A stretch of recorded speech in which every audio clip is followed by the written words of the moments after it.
This panorama shows the South Sita geologic unit of Jezero crater.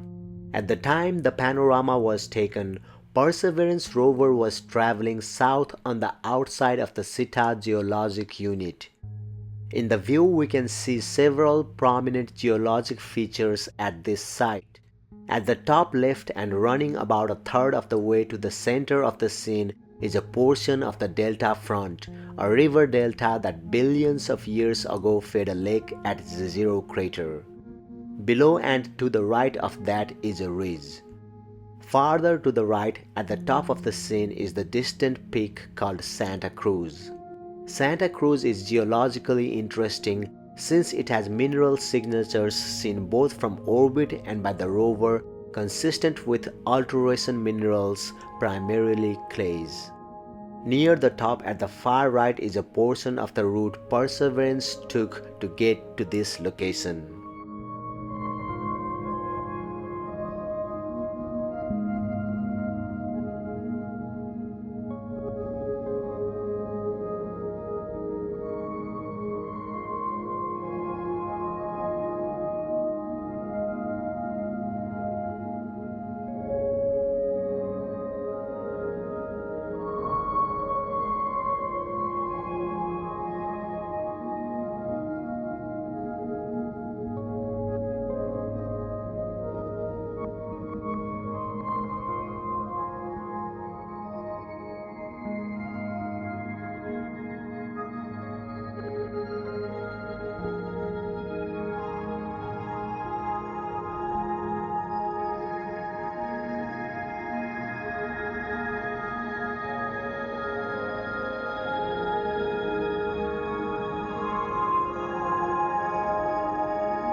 Many Martian landscapes contain features that are familiar to ones we find on Earth, like river valleys, cliffs, glaciers, and volcanoes.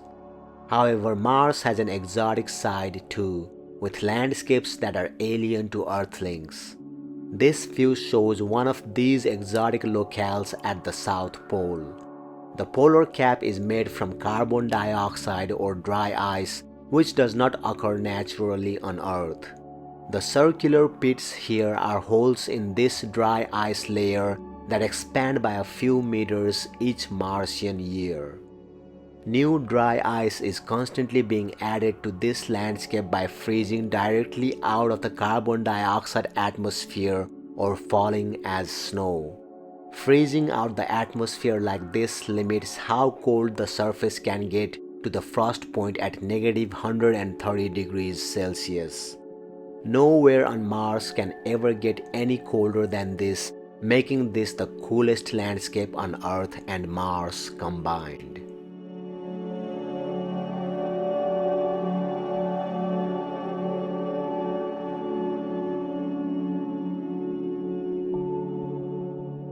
Curiosity rover captured this view of Noctilucent clouds using its right navigation camera.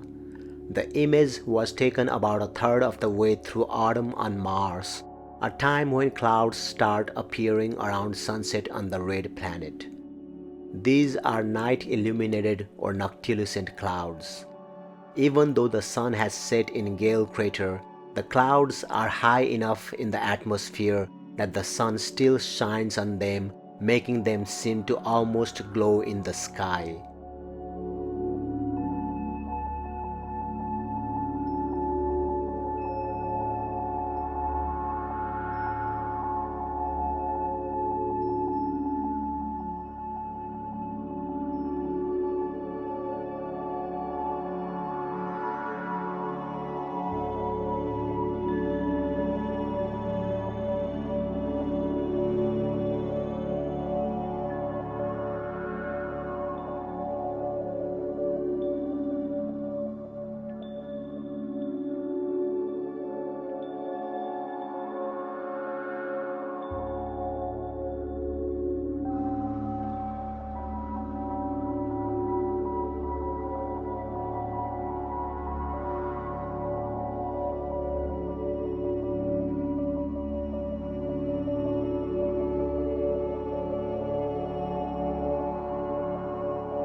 Tracks left by Opportunity rover as it drove near Victoria crater can be seen in this view. The rover made the curving tracks as it was testing a navigational capability called Field D-Star, which enables the rover to plan optimal long-range drives around any obstacles in order to travel the most direct, safe route to the drive's designated destination. In the distance of the background is the raised rim of the massive crater, and laying on the ground in the right of the frame are numerous rocks. In the distant past, some rocks like these were blasted off the surface of Mars by massive asteroid impacts. Those rocks were ejected into space, where they eventually crossed the Earth's orbit, entered our atmosphere, and fell in the Saharan desert.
This scene shows the Murray Ridge portion of the western rim of Endeavour crater on Mars. The ridge rises about 40 meters above the surrounding plain, and this view does not show the entire ridge. The visible ridge line is about 10 meters above Opportunity rover's location when this image was taken. The scene sweeps from east to south, and the flat rocks in the foreground at the base of the hill are part of a layer of rocks laid down around the margins of the crater rim. When Opportunity began climbing the ridge, it came across many outcrops that contained clay minerals detected from the orbit. Orbital data also suggest that there are montmorillonites here, which are aluminum hydrated minerals that belong to a class of clays known as smectites. Given that montmorillonite forms when basalt is altered under wet and slightly acidic conditions, this clay is a sign that water once flowed through these parts, perhaps even pooled here and there in ancient times.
The geologic history of a planet is written in its layers. Erosion of the surface reveals several shades of light-toned layers, likely sedimentary deposits as shown in this view. The most recent geologic features here are the narrow sand dunes snaking across the top of all the rocks.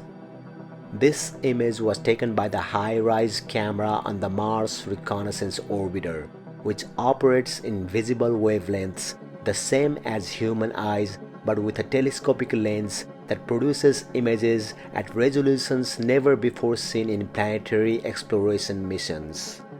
These high-resolution images enable scientists to distinguish 1-meter-sized objects on Mars and to study the surface structure in a much more comprehensive manner than ever before.